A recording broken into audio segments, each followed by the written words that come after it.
Donald Trump is doing everything he can to distract from his Jeffrey Epstein scandal, but he's just not good at it. His lies about some Obama hoax aren't convincing anyone, and his cover-up attempts are so obvious they're almost laughable. And now, things just got worse. A meeting with Ghislaine Maxwell has just been exposed, and it blows a hole in Trump's whole narrative. Now, before we get into this recently uncovered meeting, we have to start with how Rachel Maddow perfectly broke down the cover-up that didn't just start in this administration, but has been going on for decades. Melting down. I mean, if you're going to try to be pro-Trump on the Jeffrey Epstein issue, what are you going to say?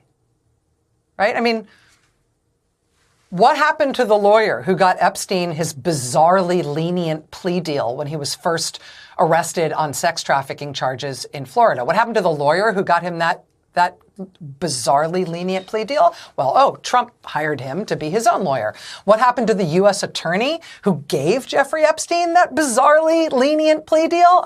Trump put him in his cabinet in his first term. Well, who then prosecuted Epstein a second time when he was brought up on federal charges? That was the SDNY line prosecutor who Trump inexplicably fired last week. Who was in charge of the Department of Justice and the Bureau of Prisons when Epstein then killed himself in federal custody? President Donald Trump. Who bragged to a reporter about how much Epstein seemed to like women on the younger side? Who said Epstein was a lot of fun to be with? Who bragged that he was friends with Epstein for 15 years? Who flew on his plane at least 7 times? And who now says that everybody needs to stop talking about Jeffrey Epstein right now? Answers there are Donald Trump, Donald Trump, Donald Trump, Donald Trump, and Donald Trump.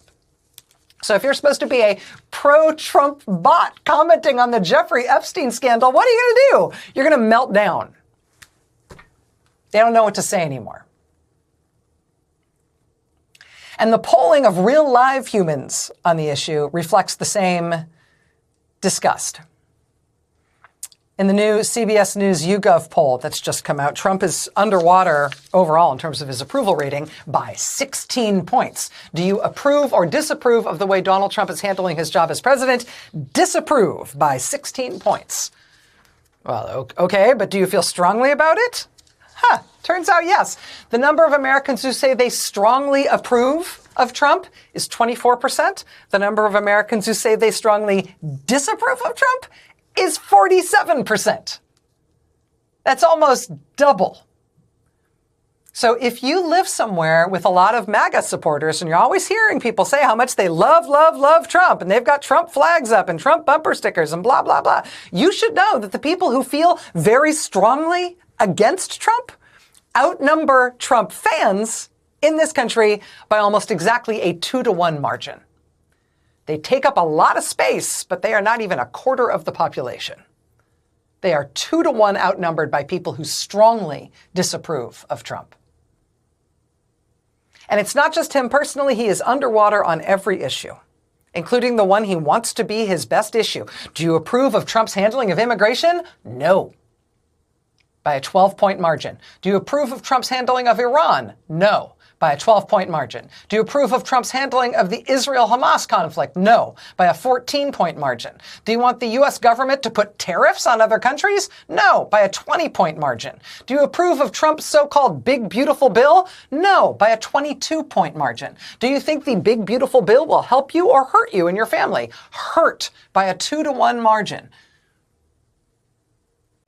It's crucial to remember this has been a decades-long cover-up, which explains why Donald Trump brought on Epstein's lawyer, why he placed Epstein's protectors in his cabinet, and why he worked so hard to shield those connected to Epstein from further investigation. This wasn't just about covering for himself. It was about stopping any leads that could expose him further. And now, with news of a meeting with Ghislaine Maxwell, this clip is all the more damaging. It's a little bit a different topic, but it's one that a lot of people are talking about. Ghislaine Maxwell is in prison, and a lot of people want to know if she's going to turn in powerful people. And I know you've talked in the past about Prince Andrew, and you've criticized Bill Clinton's behavior. I'm wondering, do you feel that she's going to turn in powerful men? How do you see that working out? I don't know. I haven't really been following it too much. I just wish her well, frankly. I've met her numerous times over the years, especially since I lived in Palm Beach, and I guess they lived in Palm Beach. But I wish her well, whatever it is. I don't know the situation with Prince Andrew. Just don't know. Not aware of it. Now, we knew that Donald Trump was thinking about pardoning Ghislaine Maxwell, right? We know that Donald Trump didn't want her to talk. He didn't want any more information to get out. He wanted to keep it under wraps. Well, clearly, that's not the only step that's being taken to make sure Ghislaine Maxwell can't hurt Trump, because we just got news of a meeting that is being had with Donald Trump's officials and Ghislaine Maxwell that is blowing up his whole narrative. Just in DOJ announces Maxwell meeting just weeks after declaring BS Epstein case. Deputy Attorney General Todd Blanche delivered what can only be described as a remarkable shift in the Department of Justice's posture towards the long-dormant Jeffrey Epstein investigation, according to a statement released Tuesday morning. Just over 2 weeks ago, the DOJ and FBI jointly issued a memo declaring that after a thorough review, no new evidence had surfaced to support investigations into uncharged third parties. For many, that appeared to close the door on further legal accountability tied to Epstein's expansive network, but just as many, if not more, cried foul, setting off the massive expression of outrage from many of Trump's most loyal MAGA media surrogates. But Tuesday's statement, released by Blanche and amplified on social media by Attorney General Pam Bandy, signals a dramatic reversal in a Tuesday morning social media post. Blanche wrote, "If Ghislaine Maxwell has information about anyone who has committed crimes against victims, the FBI and DOJ will hear what she has to say." He confirmed that he had already initiated contact with Maxwell's legal team and experts to meet with her soon. The implication is clear. For the time, federal prosecutors will entertain new testimony from Epstein's longtime associate, something prior administrations reportedly never pursued. The irony here is that Bandy, Patel, and Blanche almost certainly all signed off on the memo insisting that the Epstein case was closed. Now they are all perhaps performatively pursuing justice that they previously closed the book on. As the Bulwark's Will Sommer noted on social media, really good bit where Blanche Patel, both of whom signed off on a memo saying that Epstein investigation was over, are now acting like gumshoes digging up a cold case. Whether this marks a genuine commitment to uncovering long-buried truths or a calculated political mover, yes, that remains to be seen. But what is undeniable is that under Bandy and Blanche, the Epstein case, once declared a closed chapter, is suddenly back in play. There's a lot happening. But the key point is this. Why isn't any of this happening in front of Congress? Both Democrats and some Republicans have called for Ghislaine Maxwell to testify, and while she might not tell the truth, possibly holding out for a pardon from Trump, it still shatters the idea that this case is over or that there's nothing more to uncover. And someone who's been demanding the truth louder than most is Ro Khanna. Just take a look right. Thomas Massie is saying tonight that if the House closes up for the summer without this vote, it's just going to get worse in September. What is the state of play in this breaking news situation right now tonight on your discharge petition? Well, more and more Republicans are joining the call for a discharge petition, but the Speaker is not willing to have a vote.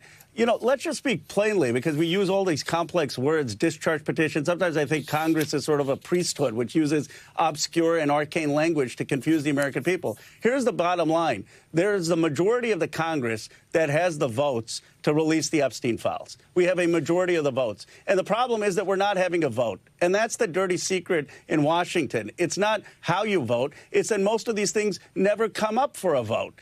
And all a discharge petition is saying is that the majority, if they sign something, will demand and be able to get a vote on something that we know is going to pass.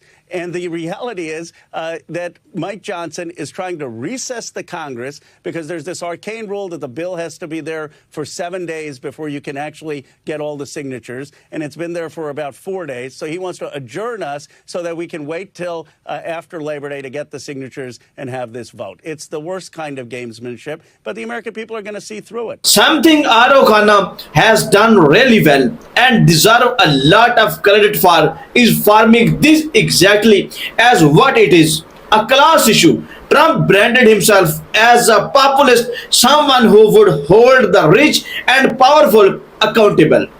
But from day one, his presidency proved otherwise. In fact, it began with billionaires standing behind him, while everyday supporters who spent what little they had to show up could not even watch the inauguration because they took the TV downs. They were abandoned for the elite literally from the start. And now Trump is doing it again, defending wealthy criminal to protect himself. We are going to keep talking about it, and if you want to support that, as always, you can hit that subscribe button and leave a like on this video. And if you stuck around at the end, you can drop the blue button in the comments. And until next time, I will see you soon.